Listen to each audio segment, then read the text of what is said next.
Nooruu anaa dhufu shamarran ulfi yookaan umuriidhaan yookaan idimeedhaan 18 gadi yoo taatan ilaaluun dhorkaadha.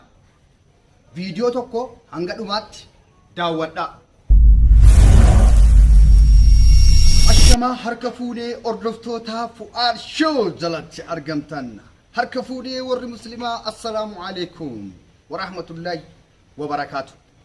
Warri amantaa biraa immoo akkam jirtu nageenyi kiyya bakka jirtan maratti isin bara haa ga'u. Eeyyen bara haaraa ayyaana illee baga rabbiin isin gahe jechuun barbaada hordoftoota amantaa kanaa jechuudha. Fu'aad Show'n hakkana isiniin jedha jechuudha, isin eebbisaa jechuudha. Itti aansuudhaan arrabmoo egaa akkuma beekamu dirree TikTok irraa Partii 6 qabannee isiniif dhufnee jirra jechuudha. Haalaan jechuudha. Viidiyoo tokko hanga dhumaatti daawwadhaa. Kolfaan bishik jedha. Garuu dhiifamaa wajjin shamarran garaadhaa waa qabdanu yookiin ulfi yoo jiraattan yookaan ijoolleen umurii waggaa 18 gadi ilaaluun Fu'aad Show irratti hin eeyyamamu jechuudha. Hin eeyyamamu. Warri haadha manaa qabdanus immoo haadha manaa keessanii wajjin ciistanii jechuudha. Hogguu ciistanuu ilaaluun dhorkaadha jechuudha. Maaliif kolfaan fagaattaniitu waan sana dagattu waan ta'eef jechuudha. Osoo sana laaltuutuyyuu waan sana irraanfattee bira kolfaan bishiqqeettee waan fagaattuuf hin barbaachisu jechuudha. Qanii qobaa kee jirtu daawwachuun jalqaba. Anaa dhufu warri haaraa dhuftan subscribe godhadhaa. Maatii keenya ta'a, maatii bashannanaa ta'a. Yoo isin jiraattan nuti isin jiraannaa, yoo isin nu jabeessitan nuti illee isiniif jabaannaa jechuudha. Isin bashannansiisuudhaaf kutatee ka'eera jechuudha Fu'aad Show. Kanaafuu nooruu anaa dhufu subscribe godhachuudhaan maatii jaalalaa ta'a, maatii bashannanaa ta'a. Gara keessummaa kiyyaan seenaa laayikii tuquu hin dagatina. Laayikii tuqi, laayikii tuqi akkasila akkasittan isan beeka laata. Yeroo isin laayikii xaqqi gootanu Amiinaadhaa fi Kariimaa bira nuuf gaha jechuudha. Yookaan immoo Amadoodhaa fi Maammadoo bira nuuf gaha jechuudha. Haala kanaan wal jabeeffama jechuudha. Ulfaadhaa anaa dhufu. Mee keessummaa keenya kabajamtuu fi jaallatamtuu qal'inni ishee kan haalaan addunyaarraa jechuudha. Qirtsiin ishee kun kan itti citee bu'uu ka'u jechuudha. Gara gadii kun immoo akkana kan ta'ee isinii qabadhee dhufeera. Mee gara obboleettii kiyyaa isin seensisaa keessummaa keenya kabajamtuu fi jaallatamtuu. Egaa Fu'aad Show irratti dhuftee waamicha koo kabajjaa sitti argamuudhaaf ulfaadhu jechuun barbaada. Mi'al tokko laayikii tokko hin dagatinaa. Isheedhaan wal isin barsiiseen deebi'aa. Laayik!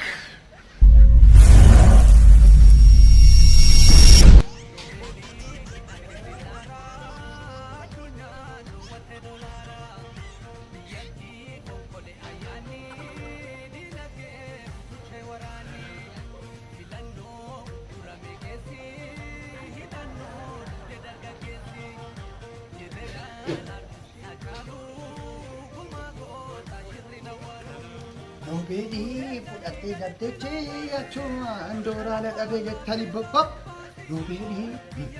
Nobeli fudhattee namtichi fudhattee namtichi. Yetaa abbaatu akkas yoo dhiichisan akkana jechuudha. Yoo sirban akkana jechuudha.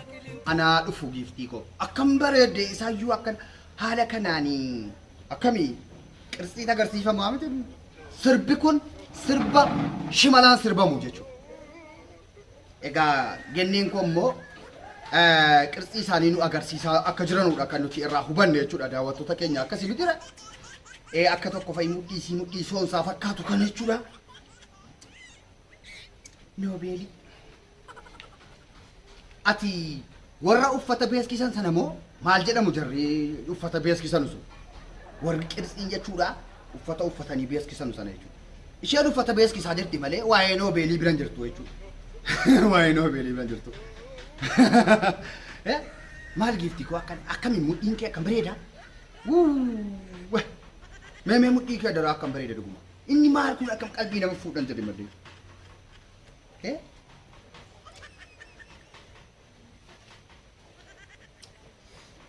Anaa bareedu.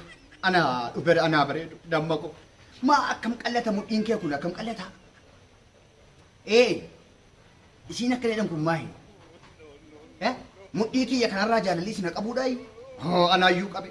Neymar keetu boojitee barate.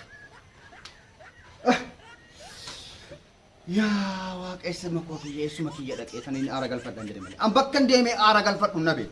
Mataa nama olaahee mataa nama oleessan jarru kun jechuudha. Tookiin balaa inni nutti fidaa jiru ana kunuu mataa nama oleessee jira. Isin biraa akkamii daawwattoota kee? Isinoo adiraa akkamitti jirtu isin? Danda'aa jirtu waan kana? Kuni viidiyoo qirtsii isinuu agarsiisaa jirti moo noobeelii waa'ee noobeelii sirbaarti hin jiru. Waa'ee qabsoon beektaas ilaali. Beektuunis isa wallaahi. Islaa madaamiidhuma keetii wajjin taphataa ooluu si wayyaa waan akkanatti lammatan deebiin. Obboleessi kee kanatti jaallattu sun jechuudha. Obbo Neymar Fuwaarsi gorsa dhaggeeffadhu jechuudha. Ati madaamii keetii wajjin bashannanaa oolii malee yookaan immoo ilmaan ishee walitti qabi waliin bashannanaa oolii malee ati kana booddee waa'ee qirtsii keetii waa'ee maali kuni qirtsiin akka haalaan miidhagu kun jedhe malee ani amma uffata yoon ka'e naggaadee uffata ta'e beeskifachuudhaaf si waammadha jechuudha. Gamaduu maali egaa daawwattoota kiyya yoo uffata beeskifachuu barbaaddani kan mudhii soonsaa kana akka waammattanu jechuudha. Naqunnamaati isiniin wal qunnamsiisaa ishee jechuudha. Maaliif dirree tokko irratti beeskisa uffataa akka dalagduudha kan ani hubadhe jechuudha. Akka nu hubadhetti akkasii kun sirbas waan hin taaneef eeyyan egaan giftii koo bagana gaan dhufte kaa har'a kun Fuwaad stuudiyoo irratti affeeramteerta daawwattoota kiyyaan illee warbarteetta bashannana gaarii isiniif haa ta'u laayik godhaati mee sirba ishee ta'u waliin ilaallee kaanee gara keessummaa keenya lammataatti immoo isin dabarsa buhaartii gaarii.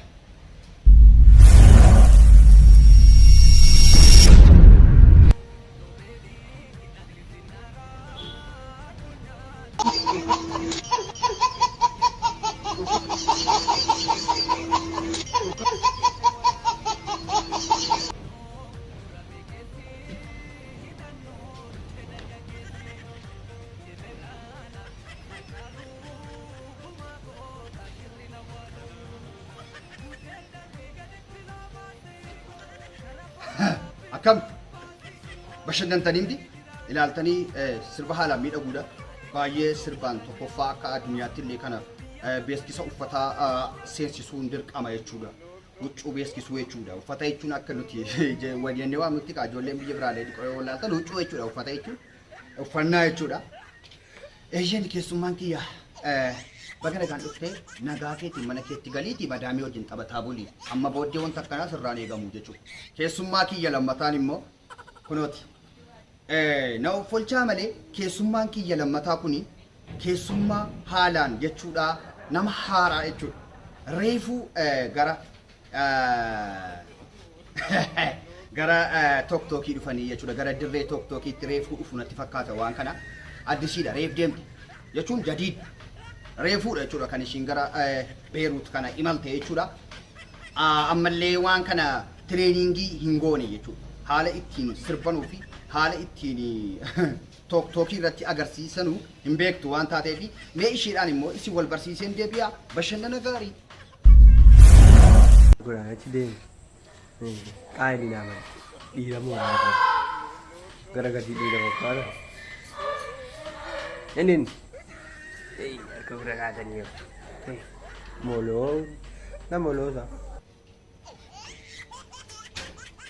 Eeyyan keessummaa dhasi jechuun ammallee dirree tokkookiitiif keessummaa waan taateef irra laalinaa akka ijoollee koo isin immoo maaliif namni gaarii akkasuma akkuma sana jechuudha waan ta'eef.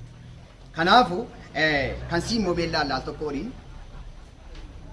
Gurraachi deemu qaayilii naaman dhiiramuu gara gadi dhiirama faana.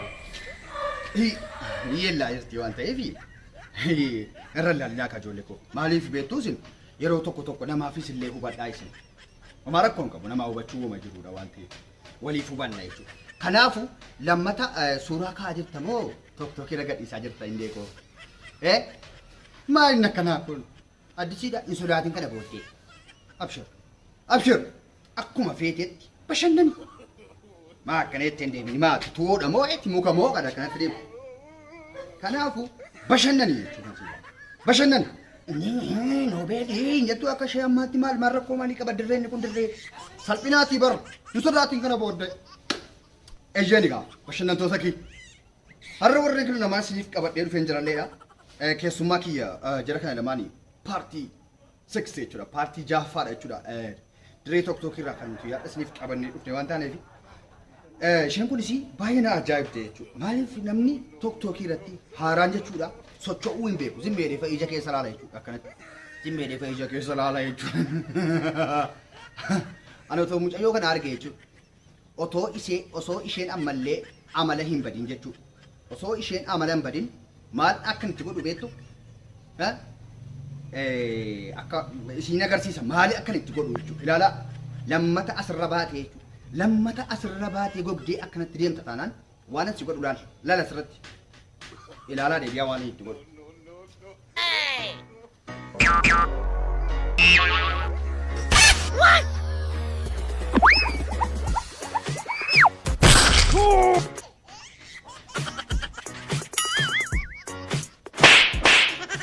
Ejjen kana booddee irra baana jechuudha haala kanaanan kursii yookiin akkas fuudhee sitti cabsaa jechuudha lammata tokko irra bahin callisiitii dalagaa kee dalagadhu hojii kee hojjetu ishee hin bariin waan kana jechuudha ati namni akkanatti deemaa jiru kun boriin kee sirbuun oolu waan akkana jechuun noobeelii jechuun kee oolu waan ta'eef waan akkanaa dhiisiitii dalagaa kee dalagadhu jechuun barbaada. Ejjeni hordoftoota kee bohaartii gaarii akka ture abdiin qaba. Ejjen yoo bohaartan laayikii godhaa hamma osoon isin laalu ilaa akkasittan isin beeka laalu akkasitti cuqaasaa akkasa baasaa booksii keessa kaa'aa jechuudha yoo barbaaddan immoo miilaanis fuudhaatii arguu bakka ndoozu jechuun yeroo kilaasii kee galtan jechuudha shamarran yoo laayikii harkisinii tuquu dide maal gootu beektu kana miila ol kaaftanii kan jechuudha ingati gaara gaallachuu maalati ishee ejjen warra yaaraa dhuftanii kaa sabskraayibii akka godhattanu dhaamsa isiniif dabarsinee jirre boriitullee iftaanillee isiniif qabannee akka dhufnuuf yoo isin nu jabeessitan waan ta'eef kanaafuu egaa keessummoonni kiyya har'aa warra kana fakkaatu guyyaa paartii torbaffaa irratti immoo haalaan miidhagaa kan ta'e lafa isiniif kaalendaraa qopheessee isiniif dhufa yoo jiraanne yoo jiraattan yoon jiraadhe yoo isin jiraattan ejjen halkan gaarii